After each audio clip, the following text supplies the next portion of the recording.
आज का हमारा टॉपिक है waves as energy carriers of energy. कि जो वेव्स हैं इनको हम एज एनर्जी कैरियर इस्तेमाल कर सकते हैं। कि जो वेव्स हैं वो एनर्जी को एक जगह से दूसरी जगह ट्रांसफ़र करवा सकती हैं।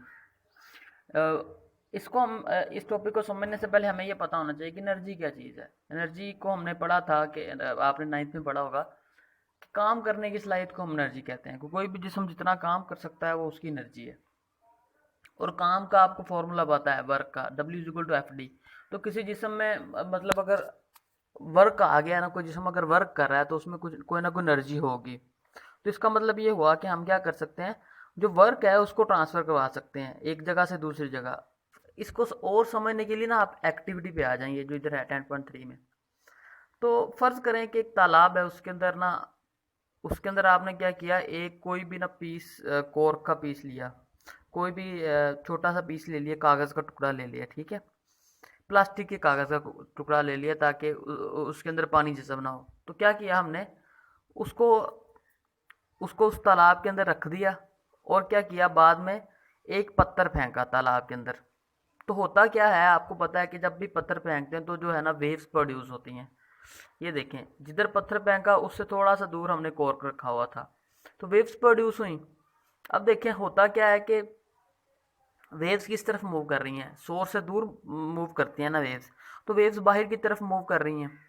अब वेव्स मूव करते करते किधर आई, उस कोर के पास, उस ये जो पीस है इसके पास आई, ठीक है। जब इससे टकराई वेव्स तो क्या हुआ, इसके अंदर भी वाइब्रेशन प्रोड्यूस हुई और ये ऊपर और नीचे मूव करेगा। तो ये वाइब्रेटरी मोशन करेगा ऊपर और नीचे। ये इधर रेड एरो से बताया हुआ है कि ऊपर और नीचे मूव करेगा। तो इसमें क्या हो गया, ये अब ये डिस्टेंस ट्रैवल कर रहा है ना, तो इसमें वर्क आ गया। इसका मतलब इसमें वर्क है तो हम ये कह सकते हैं कि इसमें जो एनर्जी है वो भी ट्रांसफ़र हो गई है। एनर्जी पहले हमने अपने हाथ से एनर्जी लगाई उस पत्थर को फेंकने के लिए। उस पत्थर की वजह से जो एनर्जी थी वो वेव्स की वजह से वो ट्रांसफ़र होगी कोर के ऊपर। देखिए ना, हमने एनर्जी तो हमारे पास थी ना जो हमने उस पत्थर के ऊपर लगाई, और पत्थर जाके गिरा तालाब में। ठीक है, तालाब में क्या होता है कि वेव्स की वजह से वो जो एनर्जी थी वो कोर्क तक पहुंच गई। तो हम किधर थे और जो कोर्क था वो किधर था। तो देखिए ना, कितनी दूर तक हमने जो है एनर्जी को पास करवा दिया। ठीक है, इधर यही लिखा हुआ है, drop a stone into a pond of water, water waves will be produced on the surface of water. कि क्या किया हमने, कोई भी एक पत्थर फेंका पानी के तालाब में, water waves will be produce in the surface of water. ये जो वेव्स हैं वो वाटर की सरफेस के ऊपर प्रोड्यूस होंगी एंड विल ट्रेवल आउटवर्ड, और बाहर की तरफ मूव करेंगी। Place a cork at some distance from the falling stone. क्या हमने किया कि प्लेस अ कॉर्क, थोड़े से जहाँ पे हम फेंका है ना पत्थर, उसके थोड़ा से डिस्टेंस में हमने क्या रख दिया, कॉर्क रख दिया। when waves reach the cork it will move up and down along with the motion of the water particles by getting energy from the waves. तो क्या होता है कि जो एनर्जी इसको मिल जाती है वेव से, और वो मूव करना शुरू कर देता है ऊपर नीचे cork. This activity shows that water waves like other waves transfer energy from one place to another without transferring matter. कि मैटर को ट्रांसफ़र किए बगैर वो जो एनर्जी है ना वो ट्रांसफ़र हो रही थी। मैटर को ट्रांसफ़र करने का मतलब क्या है, कि मतलब ये है कि अब देखिए ना, एनर्जी हमारे हाथ से प्रोड्यूस हो रही थी ना हमारे। तो ये तो नहीं ना हुआ कि हमने उधर जाके जो है हमारे हाथ की वजह से ही कोर्क खिला, हमने हाथ से लाना पड़ा कोर्क को, बल्कि वो वो कोर्क तो वेव्स की वजह से प्रोड्यूस हुआ ना, विदाउट क्या हुआ, विदाउट ट्रांसफरिंग मैटर। जो मैटर है उसको ट्रांसफ़र किए बगैर, मैटर वैसे का वैसा रहेगा, पानी थोड़ी देर बाद वैसे का वैसा हो जाएगा। तो ये था उसका कहने का मतलब, ये एक्टिविटी है। इससे हमें क्या पता चल गया कि जो वेव्स है ना उसको हम as a carriers of energy भी इस्तेमाल कर सकते हैं। अब इसकी एक और एग्जांपल है। मैं इधर आपको लेक्चर दे रहा हूँ, ये जो है लेक्चर, और ये एनर्जी ट्रांसफ़र हो रही है बेसिकली, और आप तक पहुँचे इतनी दूर बगैर किसी किसी भी चीज़ को, किसी भी मैटर को ट्रांसफ़र किए बगैर। कोई मैटर तो नहीं ना ट्रांसफ़र हो रहा है इधर से, कोई भी चीज़ नहीं ना ट्रांसफ़र हो रही।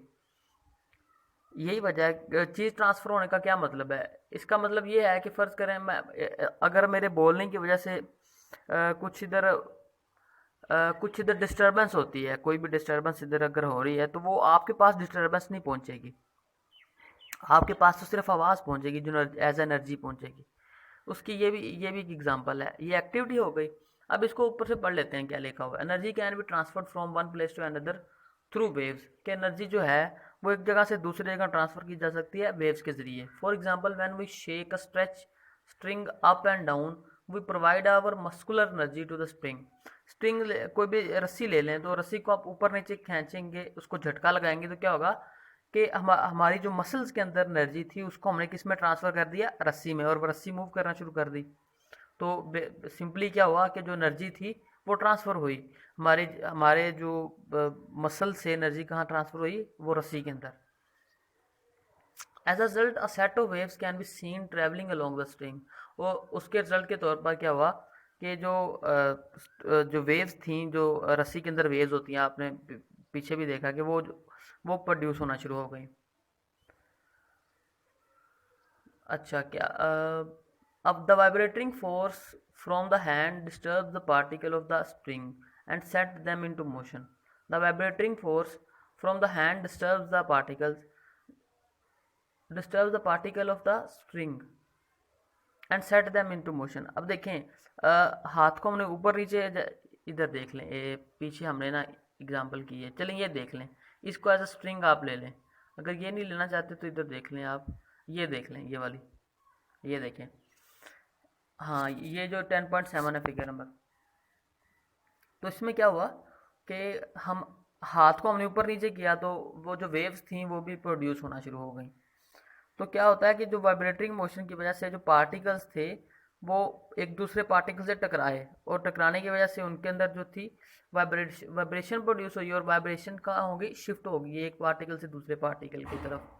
और इसी तरह वेव्स आगे मूव करती जाती है। जैसे हमने ये पेंसिल वाली भी एग्जांपल की थी फिगर 10.6, के जो पार्टिकल्स होते हैं वे टकराते टकराते वेव्स को आगे आगे मूव करवाते जाते हैं, इधर जैसे ये मूव्स हो रही हैं वेव्स। ठीक है, अब चलते हैं हम नेक्स्ट, क्या लिखा हुआ है।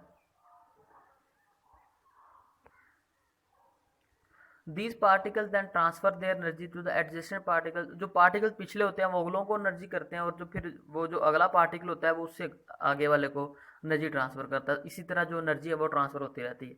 यही वजह है ना कि जो वेव्स होती हैं वो कितनी दूर तक मूव करती रहती हैं। और यही वजह है कि जो साउंड है हमारा वो पार्टिकल्स के टकराने की वजह से आगे पहुंचता जाता है। Energy is thus transferred from one place to the medium to the other in the form of wave. तो फिर क्या हुआ, एनर्जी जो होती है वो एक मीडियम से दूसरे मीडियम में ट्रांसफ़र की जाती है। एक मीडियम से दूसरे मीडियम में ट्रांसफ़र करने का मतलब क्या है कि अब देखें, पहले ये जो एग्जांपल की थी हमने कॉर्क वाली, तो पहले किस में एनर्जी थी, हमारे मसल में थी, हमारे हाथ में एनर्जी थी। वो किस मीडियम में चली गई, वो पानी वाले मीडियम में गई, और पानी वाले मीडियम से फिर कहाँ गई, वो कॉर्क में गई। तो एनर्जी एक मीडियम से दूसरे मीडियम में कन्वर्ट हो रही है। ठीक है, आपने ये एज अ लॉन्ग आता होता है question, describe explain the waves as a carriers of energy. ठीक है, आपने क्या करना है, ये जो दरमियान वाला पैराग्राफ है ना, द अमाउंट ऑफ एनर्जी, इसको रीड करना है, सारे को रीड करना है, और ये भी रीड करना है। इसको मैं करवाऊंगा कल आपको प्रॉपरली। ये जो पैरा है ना, इसका मतलब ये है कि जो दूसरा पैरा है जो मैं छुड़वा रहा हूँ, वो जो कल करवाऊंगा, उसका मतलब क्या है कि जो एनर्जी को हमने ट्रांसफ़र करवाना होता है ना, वो किस पे डिपेंड करती है। तो आपने इसको पढ़ लेना है, फिर कल मैं आपको करवा दूंगा प्रॉपर। तो ये एक्टिविटी सारा रीड करना है बेसिकली, बाकी कल मैं आपको प्रॉपर बता दूंगा कि कैसे कैसे करना है। जो जितना पढ़ा है, और जितना ये जो है ना, वेव्स एज एनर्जी कैरियर्स से लेकर relation between velocity frequency and wave तक, इससे ऊपर तक आपने रीड करना है प्रॉपर, और मुझसे पूछ लेना है। कल मैं आपको कम्प्लीटली सही तरह करवा दूंगा।